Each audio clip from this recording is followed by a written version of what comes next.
Bonsoir. L'hiver, c'est la saison de toutes les maladies. Grippe, gastro, bronchite, rhume.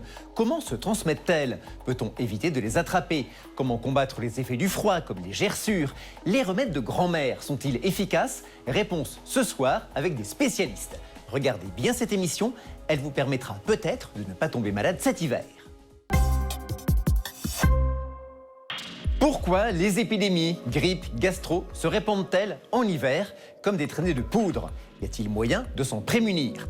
Pour répondre à ces questions, il faut comprendre quel est le mode d'action et de transmission d'un organisme minuscule, le plus petit au monde, le virus, et comment il s'attaque à notre système de défense. Toutes les explications des scientifiques dans ce reportage de Safar Baroud.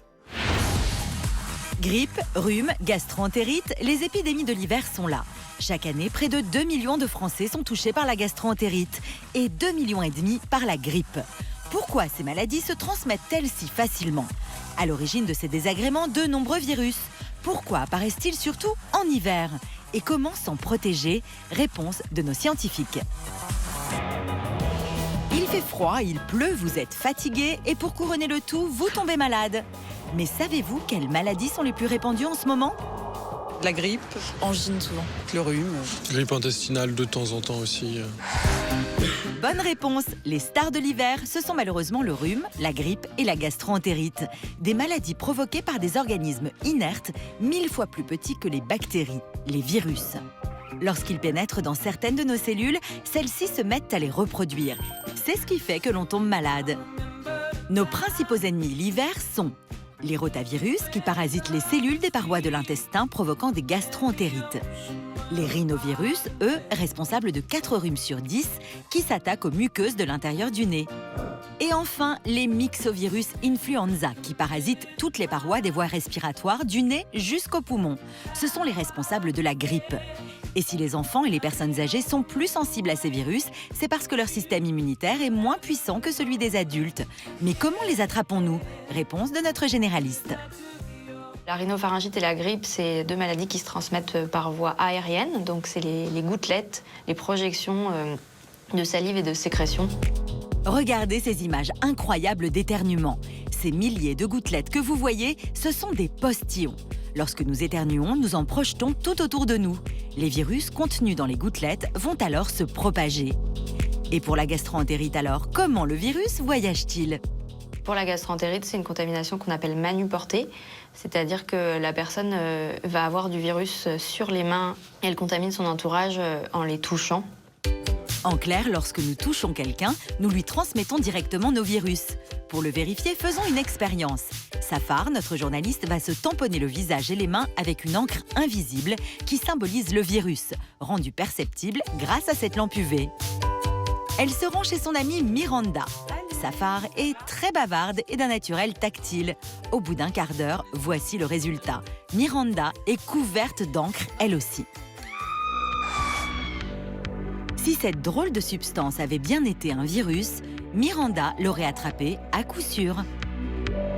Et chaque année, les virus, ces ennemis invisibles, vont envahir notre territoire, comme la gastro-entérite, représentée en rouge sur cette carte. Regardez à quelle vitesse elle se propage.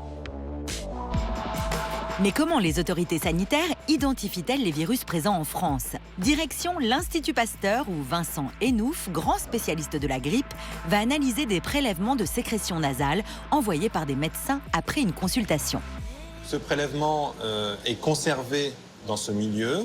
On va réaliser l'extraction du virus et ensuite le détecter sur nos machines. Vincent va identifier tous les virus présents dans les échantillons en les comparant avec sa base de données. On a réalisé l'extraction et déposé les extractions sur cette plaque. On va déposer cette plaque ensuite dans cet appareil qui va permettre d'amplifier l'infiniment petit. C'est-à-dire que ce que l'homme ne peut pas voir, cette machine va l'amplifier. Il étudie alors les résultats. Donc ici, par exemple, on est sur une détection spécifique grippe et donc chaque courbe va indiquer la présence d'un virus dans un prélèvement. Comme il existe des dizaines de virus, cet amplificateur va permettre aux chercheurs de savoir exactement lesquels sont actuellement actifs en France. Et grâce à cette technologie, les scientifiques peuvent ensuite mettre au point des vaccins adaptés pour mieux les combattre. Ces informations sont aussi très précieuses pour nos médecins, qui sont en permanence informés des épidémies en cours grâce au réseau Sentinelle. Explication de Caroline Guérisy. Nous, au réseau Sentinelle, on est chargé de surveiller en fait les maladies infectieuses. On a des médecins généralistes bénévoles qui adhèrent au réseau Sentinelle et quand ils reçoivent des gens en consultation, en fait, déclarent des cas de grippe, syndrome grippal.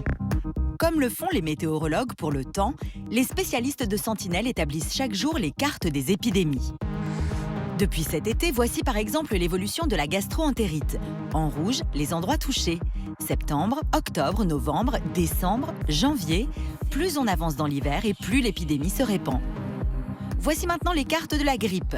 Même constat, les mois de décembre et de janvier sont les plus propices au développement de la maladie. Comment l'expliquer ?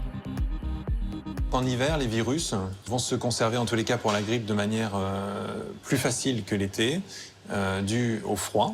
Et puis aussi avec l'humidité de l'air. Si vous avez une humidité constante avec un froid, eh bien vous avez des virus qui peuvent se conserver plusieurs heures, voire plusieurs jours. Les virus survivent donc plus longtemps en hiver, jusqu'à 17 jours en extérieur s'il fait froid et humide. Mais ce n'est pas tout. Le froid de l'hiver fatigue également notre corps.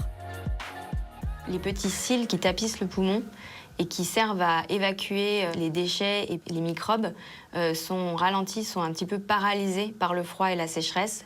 Et donc c'est pour ça qu'on a plus de maladies des voies respiratoires qui sont les rhinos, les bronchites et la grippe. Les virus survivent plus longtemps dans le froid et notre corps résiste moins bien à leurs attaques. Voilà pourquoi il est difficile d'échapper aux maladies de l'hiver.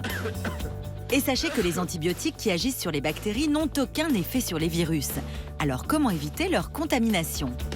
D'abord, s'enfermer chez soi dans l'espoir d'éviter les virus est une très mauvaise idée. Voici pourquoi. En hiver, on va être plus souvent malade aussi parce que, je dirais, les fenêtres sont fermées, on est plus confinés, on est peut-être plus les uns sur les autres. Quand vous vous retrouvez dans des lieux publics comme les bars, etc., eh bien, en effet, les portes sont fermées, donc quelqu'un qui tousse va avoir une diffusion de particules virales plus importante et donc être capable d'infecter davantage de personnes. Si vous craignez de tomber malade, mieux vaut donc sortir de chez vous. Évitez si possible les espaces confinés comme les transports en commun. Si une personne de votre entourage est malade, restez à l'écart. Quant aux bureaux, lieux très fermés, ce sont souvent des nids à microbes. Mais existe-t-il un moyen de booster ses défenses immunitaires pour éviter la contamination ? On dit souvent que la vitamine C permettrait de protéger de la grippe. Est-ce vrai ? Le fait de prendre de la vitamine C pour se protéger des infections, a priori, c'est pas efficace. Par contre, on a vu que ça avait un petit intérêt modeste pour raccourcir la durée des symptômes. Manger régulièrement des fruits comme les clémentines ne nous empêchera pas de tomber malade. Mais les vitamines contenues dans ces aliments nous aideront à guérir plus vite. Voyons maintenant les précautions à prendre pour éviter de tomber malade. D'abord, bien se laver les mains très régulièrement. Quand on a la gastro-entérite, surtout en sortant des toilettes. L'autre conseil, c'est d'aérer régulièrement les maisons et de ne pas chauffer au-delà de 19-20 degrés. Et si nous sommes malades, comment faire pour protéger notre entourage, nos enfants par exemple ? Il est possible de porter un masque, utiliser des mouchoirs en papier que l'on jette tout de suite après usage. Il est recommandé quand on tousse et quand on éternue de le faire dans le creux du coude et non pas dans ses mains. Car si les virus restent dans le creux de votre coude, il y a beaucoup moins de risques de les transmettre qu'avec votre main. Si vous suivez tous ces conseils à la lettre, vous aurez nettement plus de chances de passer un hiver tranquille. Et pour les plus fragiles, la vaccination reste la meilleure des protections. Face au froid de l'hiver, notre corps réagit. Membres engourdis, lèvres gercées. Pourquoi et comment ces réactions parfois douloureuses se produisent-elles ? Quels sont les moyens efficaces de les prévenir ? Reportage de Natacha Corollaire. Comment protéger notre corps quand le froid s'intensifie ? Comme cet hiver aux États-Unis où la ville de Chicago a dû faire face à une vague d'air polaire atteignant la température record de moins 53 degrés. Pourquoi, face au froid, nos lèvres gercent-elles ? Pourquoi nos doigts s'engourdissent-ils ? Nos scientifiques vous donnent toutes les clés pour protéger votre corps des attaques du froid. Les lèvres et les mains sont les premières parties de notre corps à réagir au froid. Comment l'expliquer ? Linda, 24 ans, particulièrement sensible à ces attaques, rencontre aujourd'hui Olivier Brachat, dermatologue. Donc là, je vois effectivement, au niveau des lèvres, c'est un petit peu sec. La commissure des lèvres, ça se craque assez souvent. Oui, Ouais. Et ça fait mal. Hein. Ça fait mal en fait, c'est surtout ça, ouais, c'est gênant. Et à chaque fois que je mange quelque chose, ça me pique. Et ça veut c'est pas, ça a du agréable. mal à se refermer. Exactement, ouais. La commissure, c'est l'endroit où les lèvres supérieures et inférieures se rejoignent. Cet endroit très sollicité par les mouvements de la bouche est fragile. Mais si le reste des lèvres est lui aussi sensible au froid et à la sécheresse, c'est à cause de la nature même de la peau qui les recouvre. La peau des lèvres n'est pas du tout comme la peau du reste du corps. On appelle ça en langage savant une demi-muqueuse, c'est-à-dire quelque chose qui n'est pas comme à l'intérieur de la bouche par exemple, ni comme à l'extérieur sur la peau du visage, mais une zone intermédiaire qui se défend mal contre le dessèchement. Partout sous notre épiderme, les glandes sébacées produisent du sébum, une pellicule de graisse qui va traverser les pores et agir comme un film protecteur sur l'ensemble de notre peau. Mais la peau est dépourvue de glandes sébacées au niveau des lèvres. C'est ce qui les rend aussi sensibles aux agressions extérieures. Lorsque le climat est tempéré, l'eau contenue dans notre corps et l'humidité de l'air assurent l'équilibre de l'hydratation des lèvres. Mais quand l'air se refroidit, il s'assèche, comme nous l'explique notre dermatologue. Il faut savoir que lorsque la température baisse, l'eau qui est présente dans l'air, qu'on ne voit pas évidemment, mais qui est quand même présente, baisse, diminue, et à 0 degré, il n'y a plus du tout d'eau. Quand la température descend en dessous de 0 degré, l'air devient totalement sec et notre peau ne peut plus s'hydrater correctement. Au niveau des lèvres, l'eau des cellules de l'épiderme s'évapore. Ces cellules se dessèchent, c'est la gerçure.